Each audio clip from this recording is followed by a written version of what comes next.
ang isa sa mga nakikita rin ditong solusyon ay dapat na ang mga kabataan natin ay naggagabayan.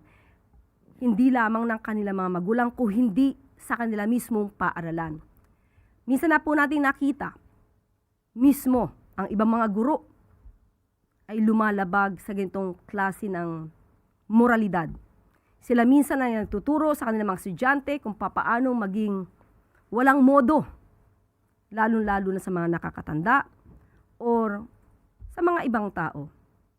Sana lang ay matupad ang ating kahilingan na maiwasan na rin po sana sa social media ang mga kapwa nating Pilipino nagbabanta ng buhay ng karamihan sa atin kapag hindi sila sumasang-ayon sa opinyon ng iba nating mga kababayan.